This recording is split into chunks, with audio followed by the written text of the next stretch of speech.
उम्मीदवार प्रत्याशी आप शिक्षा से उच्च शिक्षा तक की पढ़ाई मुफ्त और इससे अच्छा तो भगवान का नाम ले लीजिए तो स्वर्ग मिल जाता है। मंडी में पानी बढ़ जाता है, महंगाई इतनी हो जाती है, वो वहां से निकाल देते हैं। किसी ने कुछ किया? भारतीय जनता पार्टी ने तकरीबन सभी सच्चों को बोल दिया कि हमारे खिलाफ।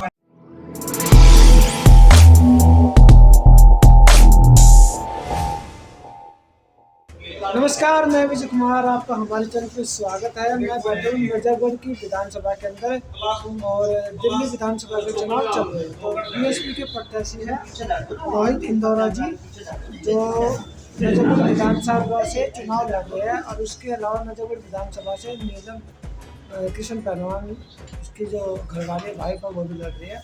उसके अलावा आम आदमी पार्टी से तरुण यादव चुनाव लड़ रहे हैं। तो इनसे बात करेंगे कि मिर्जापुर विधानसभा में उन्होंने क्यों चुनी और अगर ये जीतते हैं या अपने वोटों से क्या डिमांड करते हैं, क्या चाहते हैं अपने वोटों से, और इनकी इच्छा क्या है आगे भविष्य में विधायक बनने के बाद, और क्या इनकी विचारधारा है।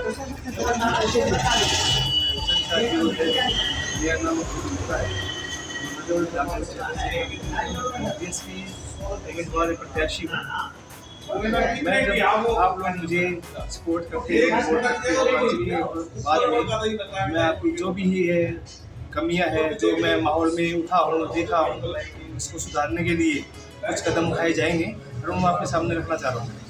सर, मैं सबसे पहले जानना चाह रहा था आप लोगों ने बीएसपी पार्टी ही क्यों चुनी और क्या मुद्दा है? सबसे पहले बीएसपी पार्टी एक संविधान की पार्टी है जो संविधान को लेकर चलती है। बाबा साहब के विचारों को, साहब काशीराम के विचारों को के पद पर, और बहन कुमारी मायावती जो आयरन लेडी के नाम से जानी जाती है, वो इतना संघर्ष कर रही है समाज को उठाने के लिए, सब समाज को जगाने के लिए, वोट का अधिकार बताने के लिए काफ़ी मेहनत कर रही है। और कहीं ना कहीं हमें भी लगा कि इस सहयोग में एक छोटा सा साथ हमें भी देना चाहिए, उस पार्टी से जुड़ना चाहिए। आपने बोला कि संविधान की पार्टी है, संविधान को जिंदा रखने वाली पार्टी। बिल्कुल। अब तो उसके पैरल में चंद्रशेखर आजाद भी पूरे हुए हैं, उसके अलावा राहुल गांधी भी संविधान लेके चल रहे हैं, भारतीय जनता पार्टी भी संविधान लेके चल रही है, सभी पार्टी संविधान लेके चल रही है। तो संविधान की पार्टी कौन सी आज के समय? यू नो वेरी वेल, आप लोग सभी तरह जानते हो, एमपी में जब पार्लियामेंट में आप देखते हो, स्पीच सुनते हो लोगों की, उनको ढंग से बोलना तो आता नहीं है। संविधान को बरकरार रखने की बजाय वो कुछ बोल देते हैं और झूठे वादे करते हैं। जो चीज़ एक गरीब इंसान की, जो एक डेली यूज होने वाली जो चीज़ें होती है, उनको बढ़ाया जा रहा है। एक गरीब आदमी, गरीब तबके का इंसान जो मेहनत करता है, बेरोजगार है, उनके लिए क्या किया उन्होंने? जो मेहनती लोग हैं, दिहाड़ी मजदूरी करते हैं, एक सिलेंडर है, उनको कितना कीमत कितनी बढ़ा दी। अलग अलग राज्य में अलग अलग कीमतें हैं। दिल्ली में 1000 रुपये का, 1200 रुपये का, कहीं ऐसे कहीं कुछ झूठे वादे करते हैं। क्या संविधान में लिखा हुआ है कि गरीबों के लिए इतना कुछ किया जाना चाहिए? लोग रैलियां निकालते हैं, वो निकालते हैं, गरीब मजदूरों को भटकाते हैं। कोई रोजगार की बातें करता है? कोई नहीं करता। बच्चों की शिक्षा के लिए, रोजगार के लिए, पेंशन के लिए, नालियों को सुधारने के लिए वो बातें करता है। आज भी जब बारिश हो जाती है, नजफ विधानसभा क्षेत्र में इतनी बारिश हो जाती है कि रोड पानी से बह जाता है। आप लोग बहुत अच्छी तरह से जानते हो कि नजफ के हालात क्या है। तो एक चीज़ और भी है, भारतीय जनता पार्टी कह रही थी अगर हम जीत के आते हैं तो महिला को 250 को महीना देंगे, कांग्रेस को 250 को महीना देंगे, अरविंद केजरीवाल 2100 रुपये देगा। तो बीएसपी क्या है? सर जी, सबसे पहले तो मैं ये बताना चाहूँगा कि जो आम आदमी पार्टी अपने विचार रख रही है 2100 रुपये का, क्या 2100 रुपये अभी दिए जाने चाहिए थे या पहले दिए जाने चाहिए थे?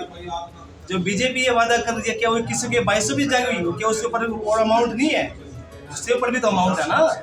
गरीबों को शिक्षा के लिए, रोजगार के लिए बातों करो ना। हम जब अपनी सत्ता में आएंगे, हम लोगों के रोजगार में बात करेंगे। कॉन्ट्रैक्ट बेस जो भर्तियाँ निकाली गई है उनको हम पक्का करेंगे। हमारे भाई जो एमसीडी में लगे हुए हैं 15-15 सालों से 10-10 हज़ार रुपये की नौकरी में, हम उनको पक्का करेंगे। नलियों को, नालों को पक्का करेंगे। जो यहाँ की जो समस्या है, क्योंकि मैं नजफगढ़ विधानसभा क्षेत्र का बच्चा हूँ, यहीं जन्मा हूँ, गरीब परिवार से हूँ, मुझे पता है बसों में क्या हालत होती है, फ्री के चक्कर में क्या क्या होता है बसों में, सब मुझे पता है। उसको सुधारने का पूरा प्रयास करेंगे। आप मुझे मौका दे के देखिए, मैं वो करूँगा, आप लोगों के बीच रह के करूँगा। तो आपके पास पंचायत में क्या लिखा हुआ है? हाँ, संविधान में जो प्रत्येक नागरिक को दिए गए मौलिक अधिकार, जो आप लोगों को पता नहीं है, मैं आप तक वो बातें रखना चाह रहा हूँ।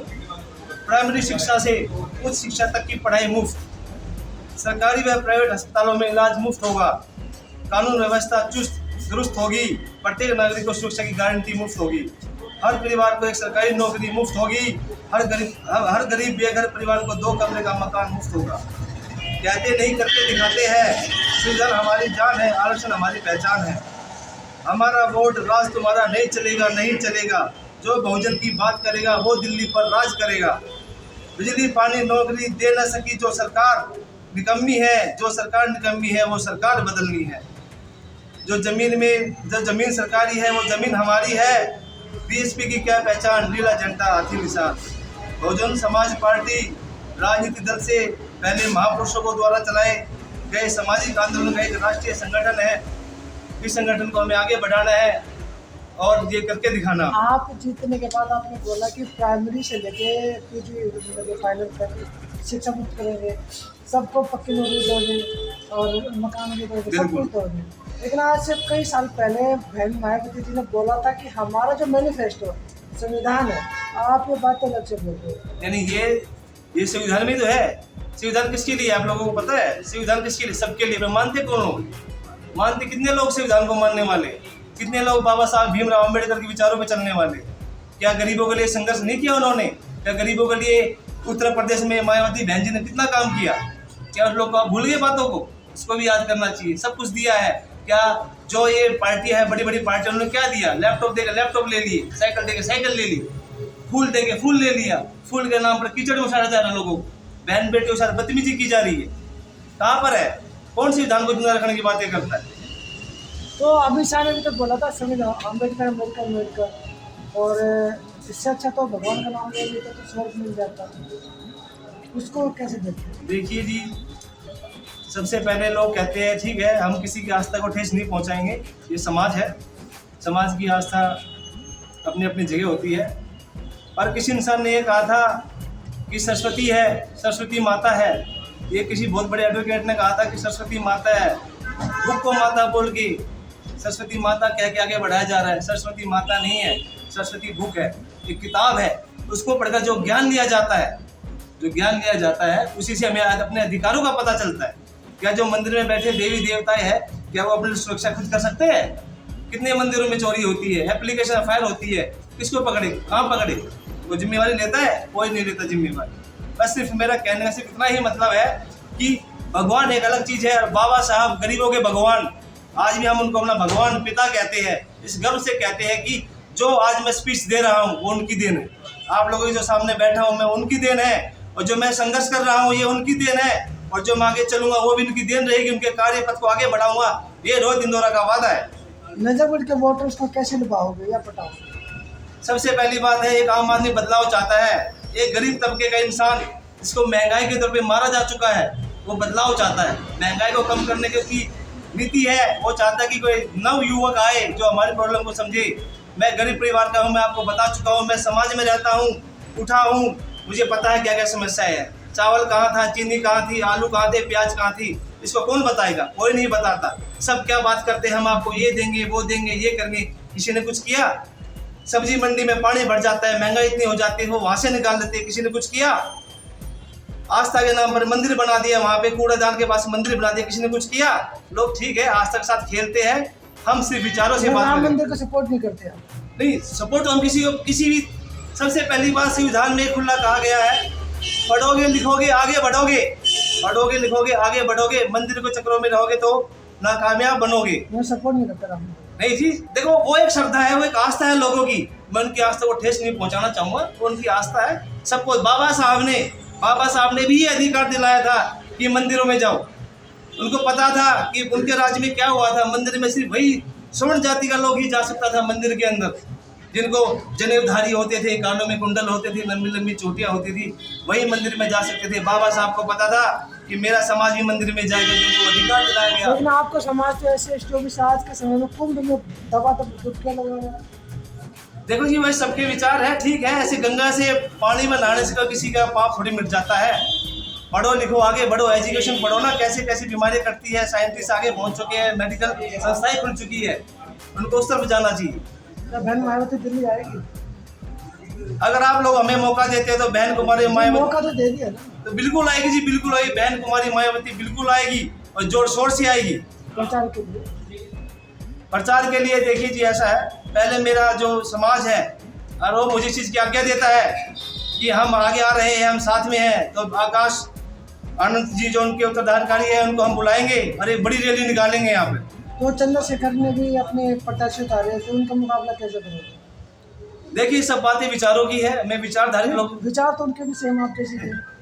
विचार देखिए जी, आप मुझे अच्छी तरह से जानते हो उनके विचार कैसे हैं कैसे नहीं है, वो क्या करते हैं क्या नहीं करते, कहाँ बैट बॉल खेलते हैं, कहाँ क्रिकेट खेलते हैं, किनसे मिलना जुलना है। बहन जी को बहुत इज्जत करते हैं ऐसे तो। नहीं, वो तो सबके आदर्श नेता है, वो तो इनकी इज्जत करेंगे क्योंकि उनको बोलने का अधिकार उनको दिलाया, उन्होंने कितनी फाइट करी है। उनका इतिहास, 4 बार मुख्यमंत्री रह चुकी बहन कुमारी मायावती, जिन्हें कितना संघर्ष कर रहा है समाज के लिए, वहाँ पे कितने पीड़ितों को उठाया है, कितने लोगों को जगाया वहाँ। उन्होंने जो संघर्ष किया है, जब तो ये उठे हैं चंद्रशेखर आजाद जी जो बोल रहे हैं बहन जी इज्जत, वो तो वो करेंगे और जिंदगी भर करेंगे। तो आम आदमी पार्टी को कैसे आप रोक पाओगे दिल्ली में, क्योंकि उनका बेस काफ़ी मजबूत हो चुका है, यहाँ तक कि भारतीय जनता पार्टी ने तकरीबन सभी सच्चों को बोल दिया कि हमारे खिलाफ जो भी खड़ा हो उनको बंद किया जाए जेल में। देखिए, वो तो आप अच्छी तरह से जानते हो कौन किसके घोटाले में जेल में गया है, आप अच्छी तरह जानते हो कितना घोटाला किया है। शराब के नाम पर हमारे गरीब लोगों को मारा गया है, कितना लोगों को दारू पिलाई गई, उन लोगों को उनका घर बर्बाद कर दिया, एजुकेशन सिस्टम खराब कर दिया, औरतें रोड पे आ गई।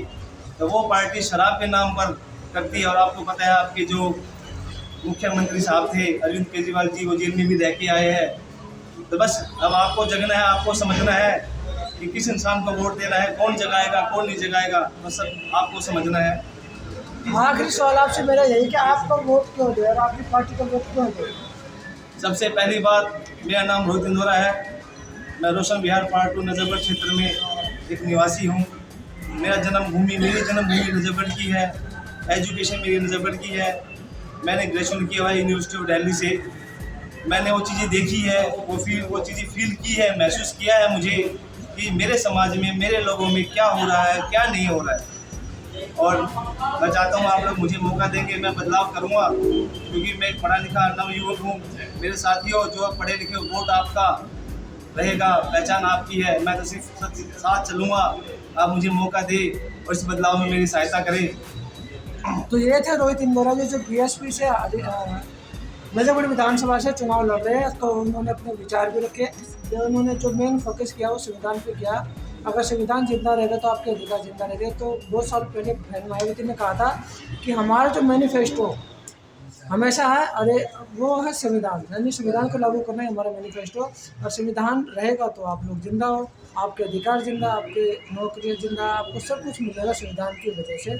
और संविधान को आगे रखकर ही ये लोग भी वोट मांग रहे हैं और संविधान इनका मैनिफेस्टो। तो मुझे दीजिए इजाज़त, धन्यवाद। और वीडियो को लोगों तक जरूर पहुँचाएँ ताकि लोगों को पता लगे कि संविधान को सिर्फ जिंदा रखने का काम करने वाली और संविधान का निर्माण करने वाली एक ही पार्टी है, बहुजन समाज पार्टी। और उनके पीछे जो खड़े हैं वो है बाबा साहब अम्बेडकर, और उनके आगे भी जो खड़े हैं वही बाबा साहब अम्बेडकर, जिन्होंने संविधान रचा था। तो संविधान को बचाना है तो आपको बीएसपी को वोट करना पड़ेगा। तो मुझे दीजिए इजाज़त है।